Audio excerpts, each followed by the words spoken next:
Paano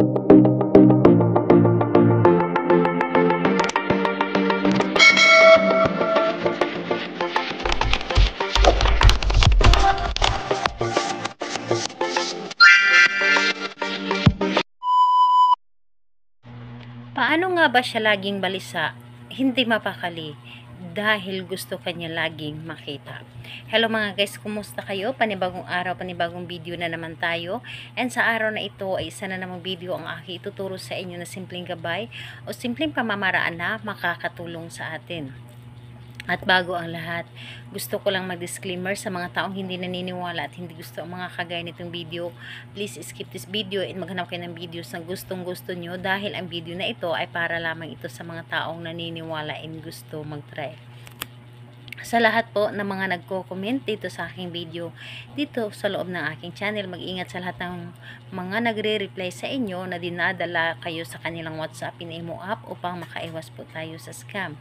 Ngayon po, ituturo ko sa inyo paano nga ba siya laging balisa o paano siya laging balisain at hindi mapakali dahil gusto niya na makita ka. Ito ay pwedeng gawin sa parehas ang kasarian, babae ito babae and lalaki ito lalaki. And syempre, sa ating babae at lalaki na mag-partner, pwede mo itong gawin kahit na kayo ay magkalayo o magkalapit sa isa't isa.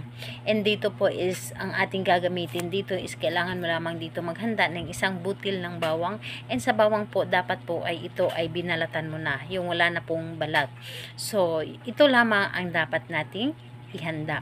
So, ngayon, kapag handa na yung bawang, ang isunod mo rin i-ready dito is ang inyong sarili. Kailangan na alam mo sa iyong sarili na gustong gusto mo itong gawin. Kailangan na alam mo na naniniwala ka. Dapat buo ang iyong loob, tiwala at naniniwala sa paggawa nito. And dapat wala po kayo mga iniisip na mga problema kapag gagawin mo ito. So ngayon, kapag ready ka na, pwede mo na itong simulan. So ang gagawin mo lamang dito, napakadali lamang. So dito sa iyong palad, sa left hand, dito po is hawakan ninyo ang bawang. At ang bawang na ito ay i-cross mo ito ng 7 beses dito sa iyong palad. Kasabay sabi ng kanyang pangalan at yung nais ninyo. Halimbawa ganito, pa-cross po. Pangalan, apelyido, mababalisa ka at hindi ka mapakali dahil gusto mo akong laging makita. Cross muli, pangalan, apelyido, mababalisa ka, hindi ka mapakali dahil lagi mo akong gustong makita. So, ganun pa rin, ikapangatlo and pa-cross, pangalan, apelyido, at yung nais ninyo, yun ang sabihin ninyo. And, ayun po, dapat po ay 7 cross lamang. So, ganun ang inyong gagawin, 7 cross sa inyong palad at 7 sambit din ng kanyang pangalan at ang inyong nais.